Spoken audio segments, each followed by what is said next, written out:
And we are off and running. Here we go. Hi, everyone. Welcome to episode, as I adjust the screen here, 429 of the All Dolphins podcast on this Wednesday, December 11th, 2024. Joined, as you can tell, if you're watching on YouTube, not if you're listening to the audio version of the podcast, by Chris Perkins of the South Florida Sun Sentinel. How are you, Perk?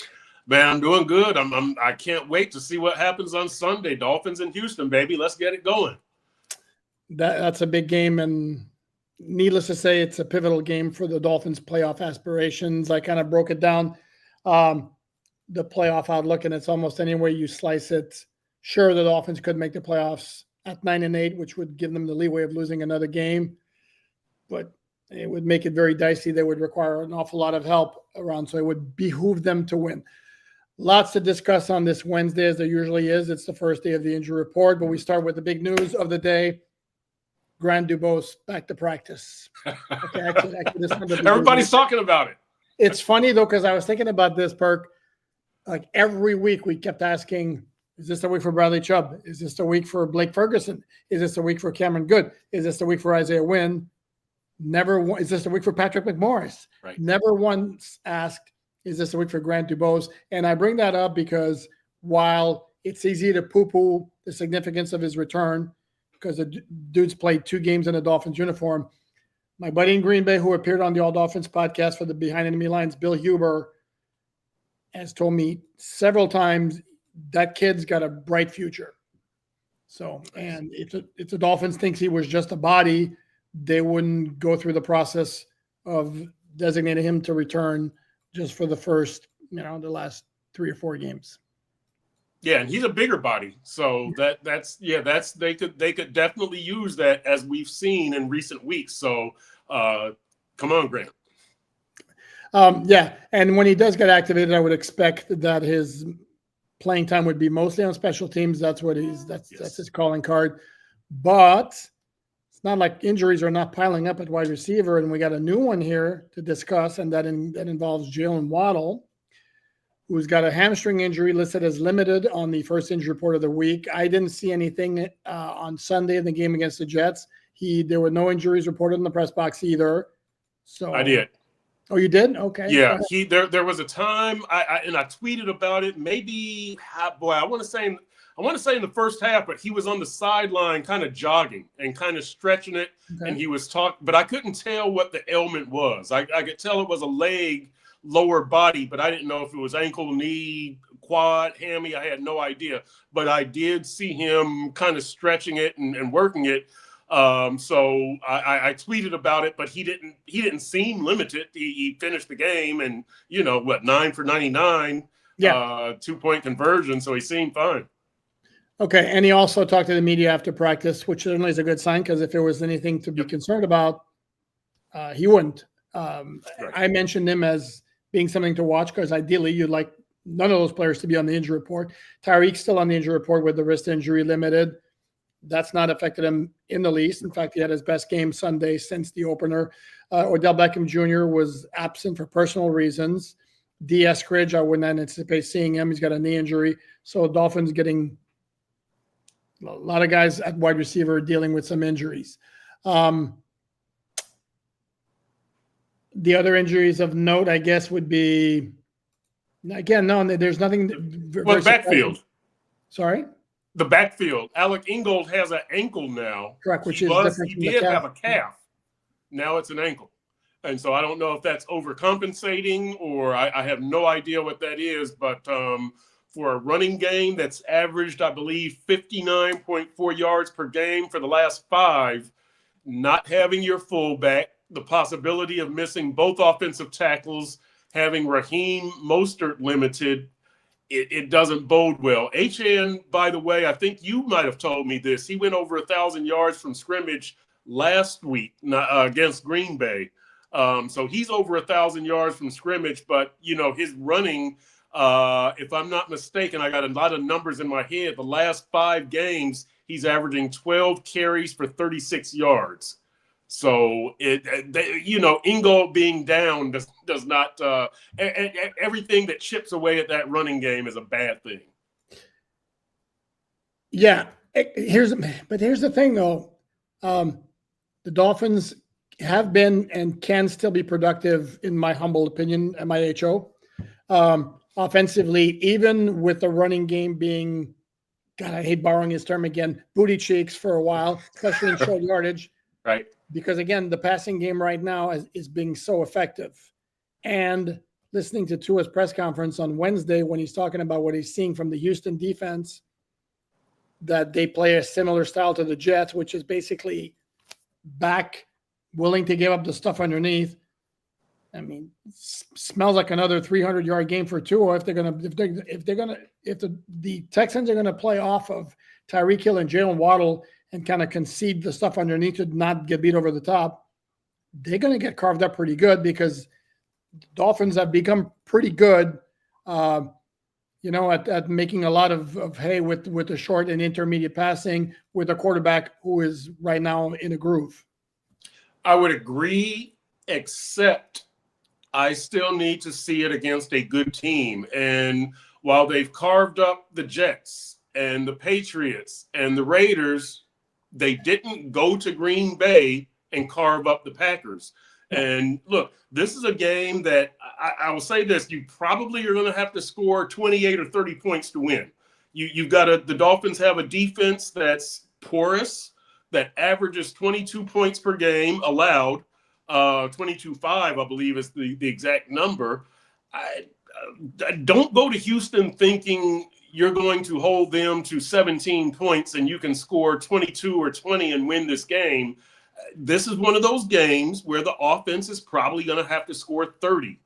And that probably means, without the big play, that probably means you have to keep penalties down, you have to keep turnovers down, and you have to be very efficient to stay out of the 1st and 15s and that kind of thing. No, correct. I love this expression, stay ahead of the sticks. And as all astute TV analysts tell us, you don't want to be in third and long situations.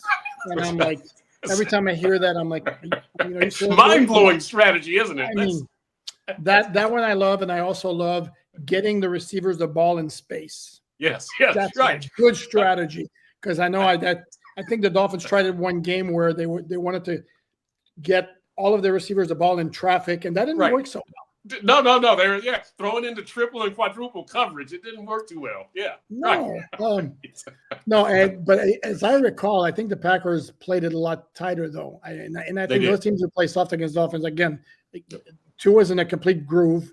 He's going to carve them up. If they do that. The one concern with the Houston defense, I think, has to be the pass rushers, Will Anderson and Daniil Hunter against the tackles. We'll assume it's going to be Kendall Lamb and Patrick Paul. Right.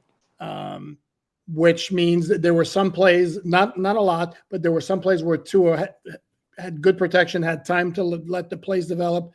I don't know that that's going to happen against Houston.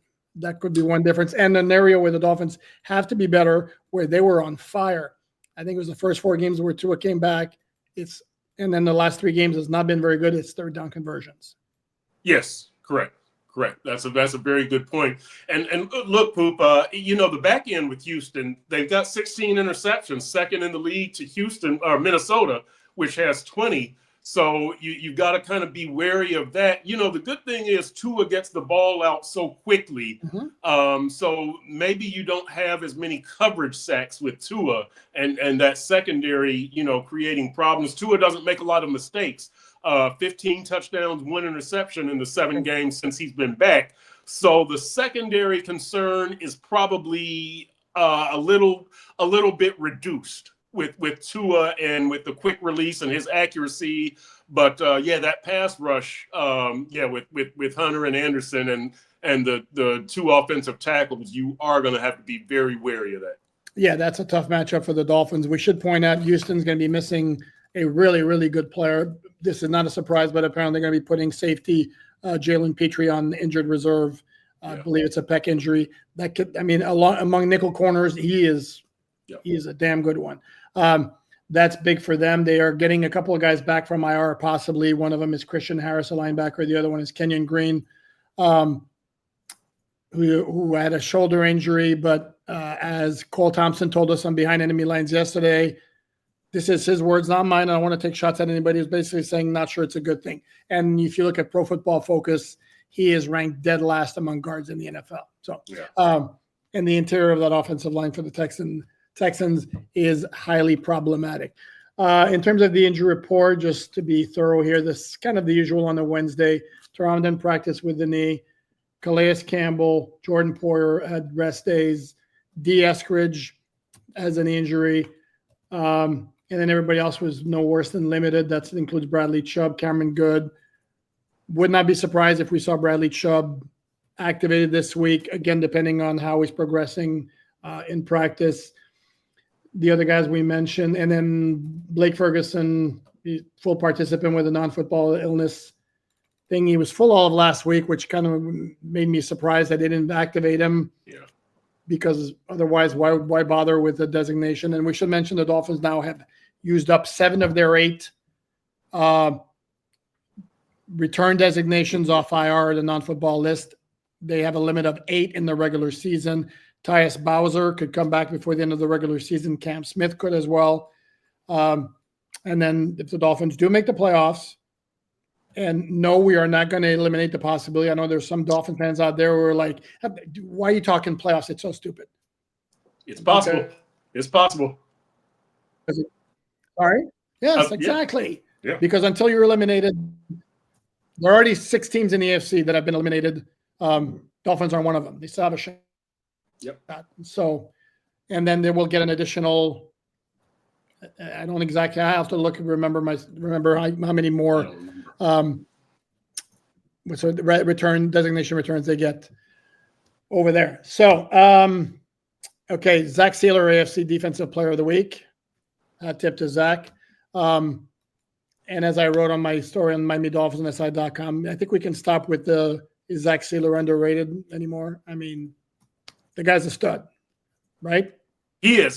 10 sacks last year, 6 sacks this year. And as I told Zach today, when we were talking to him in the locker room, I said, Zach, to me, you are the most consistent big game player on this team.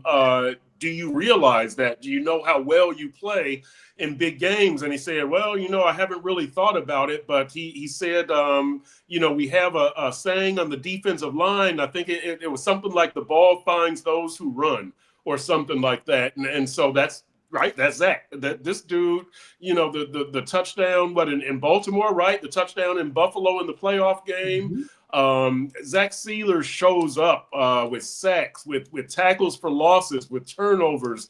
This dude balls in big games.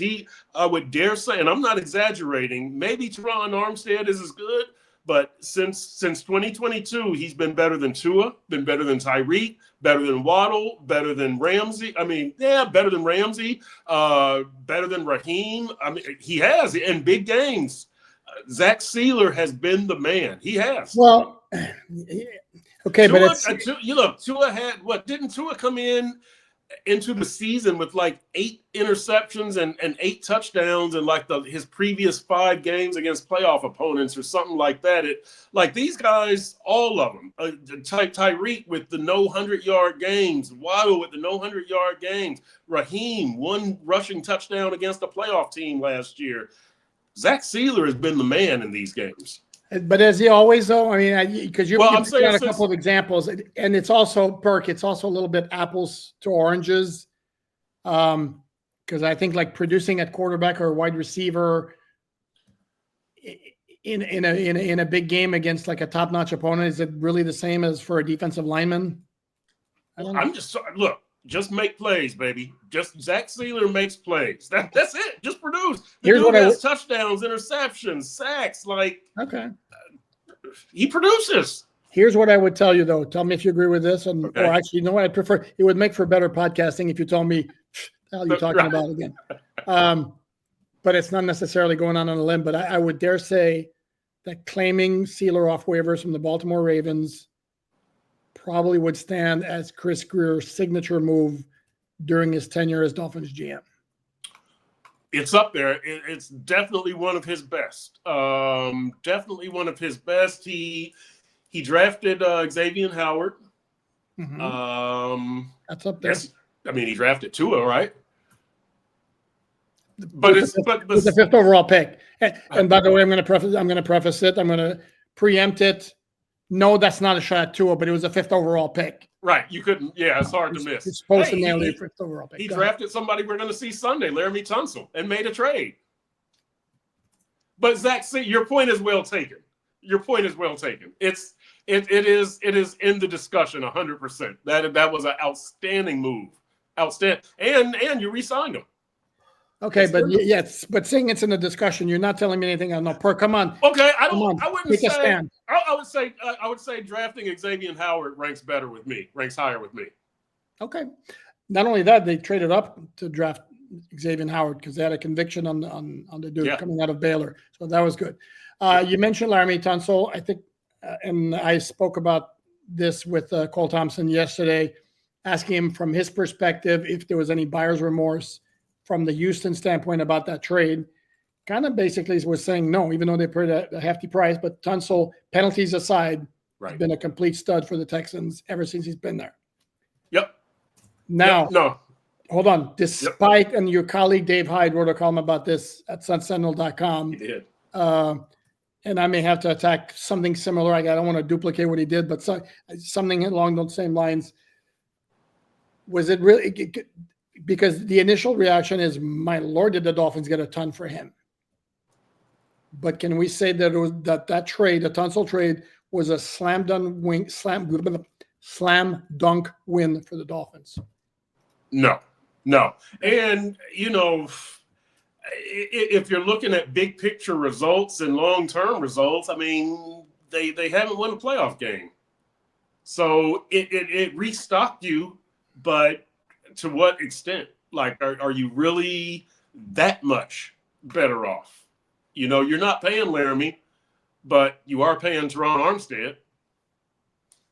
Now you got good quality for Laramie, but you were, I guess you were going to have to pay a left tackle anyway. You got a lot for Laramie, but again, it hasn't gotten you a playoff victory. So I don't know. To me, it's all about winning playoff games. And so these things that don't result in playoff victories, whether it's, 12-win seasons, Dallas Cowboys, or whatever, right? I don't, what's it all about? So that's kind of how I view the Tunsil trade. That's a harsh point of view. I don't know that a trade for Laramie Tunsil is going to vault you into the playoffs all of a sudden, but you're not there yet. I guess that's kind of the point. That's a major trade, and you still haven't won a playoff game. I shouldn't say get you to the playoffs. You still haven't won a playoff game. No, that is true. But again, it's one of those that's weird because Armstead's been, again, when he's been in the lineup, he's been on a par with Tunsil. Yes. Except he hasn't been as durable as Tunsil has. And again, it's kind of tough to poo-poo what they got as compensation. So, Correct. I don't know. Where was I going with that?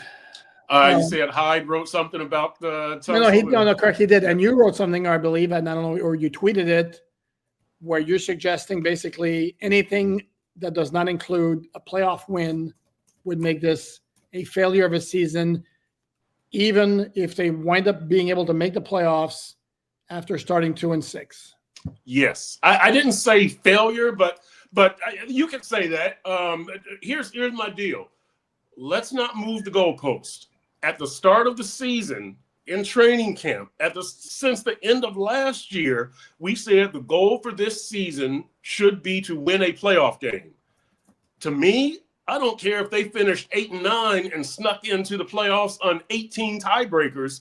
Win a freaking playoff game. If you fall short, I don't see how you can call the season a success. I know you were 1-3. I know you were 10-6, but you were there. 2-6, but you were there partially because of your own bad planning. But set that aside. Whatever. If you don't win a playoff game, how can you call this season a success? It could be an admirable season. It could be a courageous comeback, but a success with all this talent you had, no, you can't. No way. Yeah. The perk raspberry. Yeah, exactly. Exactly.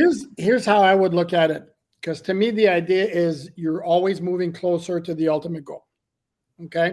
Okay. And I think at the very least, I would certainly hope the Dolphins learned a lesson that's going to be painful or very painful, which is do better at the backup quarterback position. No excuses, do better. Mm-hmm. Now, to me, one step forward would be compete consistently on a par where even if you lose, you look like you're on a par with the good teams, particularly down the stretch. Because I look at the Dolphins right now, they're 6-7, Mm-hmm. 2 wins against New England, they're 3-10. Jacksonville, they're 3-10. Las Vegas, they're 2-11. And then what's the other one I'm missing? That's another crappy team. Who are we? Jacksonville, two against New England. Correct. Oh, and the Jets. And the Jets, 3-10. The Jets, yeah. So you beat 5 of your 6 wins are against teams that had 3 wins or 2 wins in 13 games. Correct. I mean, and then the one game that's against a winning team was the Rams, and it was a win, and you won because your defense was great in the red zone because you were outgained by about 160 yards. So that to me would be, even if they forget winning a playoff game, even if they miss the playoffs, like on a tiebreaker or something, if they show down the stretch, for example, against Houston, against San Francisco, if they show you that there's reason to believe that next year they can take on and not always have those losses, 2 against Buffalo, 1 against Arizona, which now has a losing record, but Green Bay, that to me would be progress towards the ultimate goal. And I don't know if I'd call it a rousing success, but to me would be some progress. All right, cool. So what I wrote today was that they haven't made that progress. So not yet. Correct. They came into this season 3-12 against playoff teams. If the season ended right now, they would be 0-4 against playoff teams this year. So you're going backwards. 2 years ago, you're 2-6 against playoff teams. Last year, 1-6 against playoff teams. This year, 0-4 against playoff teams. And that's the 2 losses to Buffalo, the loss to Seattle, the loss to Green Bay. And you've been outscored by an average score of 29-14. You're not, the gap is getting wider between you and playoff teams. 2 years ago, you lost those games 29-24. I mean, 29-24, yes. Last year, 32-16. Now 29-14. Yeah. And so you've gone from scoring 24 to scoring 16 to scoring 14. Something's wrong here. And you've gone from 2 victories to 1 victory to no victories against playoff teams. You're going backward. The gap is getting wider between you and playoff teams. And when I wrote about, should should Chris Grier or Mike McDaniel be fired after the season, I said, if I fired them, which I'm not prepared to do right now, if I did, it wouldn't have been because they lost to the Jets or because they lost to the Patriots or whoever. It would have been the entire 3-year plan. It would have been, there's been no backup quarterback plan. You're not playing well against good teams. You're not playing well in December. You're not playing well on the road. All these things that should have been corrected this year, they weren't. So I wouldn't get on them for what happened this year. I would get on them for the whole 3-year plan. Like, you talk about, we've learned about backup quarterback. You should have learned about that in 2022. So that's my big deal with this organization. And so that's why I can't see how I could call this season a success if you don't win a playoff game, because you got all this other baggage. You got all this other stuff that you should have learned about running a balanced offense. And you should have had the Jonnu Smith last year, the receiving tight end. You knew this. I just think that they're running a year behind plan and they don't learn lessons. And so you're condemned to repeat history. Could the argument not be made that that defenses were not playing as softly against Tyreek and Jalen Waddle last year, opening up more stuff for the underneath stuff? Nope. I've done the story. Look at their numbers against the playoff teams, and look, the playoff teams were shutting them down with the two high safeties and predominantly. And this year, everybody did it, not just the good teams, but look at Tua's numbers. Look at Waddle's numbers. Look at Tyreek's numbers. They are way down against the quality teams because they were playing the two deep safeties. They knew if we shut down Tyreek, these guys can't score. And now this year, everybody's doing it. And so the Dolphins have to switch to the offense midstream because everybody's onto them. You've got to win a playoff. I don't know how you can say this team has moved forward if they don't win a playoff game. Again, to me, it's about seeing progress. But okay, we can agree to disagree. Also noteworthy today, we'll mention it because we'd like to be thorough here. Stephen Ross sold part of the Dolphins to a private equity firm as well as the owners of the Brooklyn Nets. Should not affect. It's just more and more cash in Stephen Ross's pocket because it doesn't affect control of the team, which will go to his daughters once he's done with the Dolphins. So there's no necessarily great significance to that from an on the field product. Just more cash in his, and you could say, well, maybe more willingness to spend on free. It's not like he's ever been shy about spending money to get players or to keep players. There was something else I was going to add to look it up now.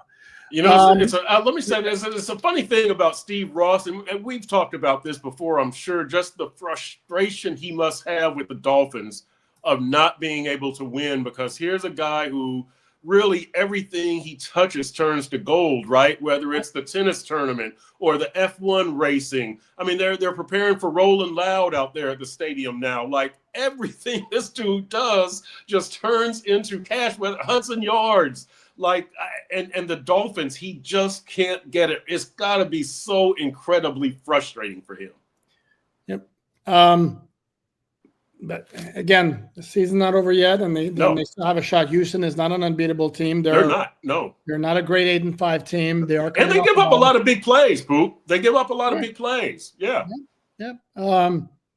So it's a winnable game, and the Dolphins have to win it because if they go to 6-8, again, the margin for error is going to be like this small if that happens. So we're going to go ahead and wrap it up. Senor Perkins, thanks you as always. Yes, sir. We will be back here tomorrow, Thursday. Please like, subscribe, all that good stuff. Follow Chris's work at sunsentinel.com. He's on X at Chris Perk. Please read my written content at MiamiDolphins.si.com for free. Check it out. Thanks, everyone. Well, he's got that needle. Notice I didn't say anything about your. I just said that Miami Dolphins on SI is a free site. That's all I said. It is. You did not lie. You stated all facts. You're a little defensive there, my friend. I am. Thanks, everyone. We'll catch you later.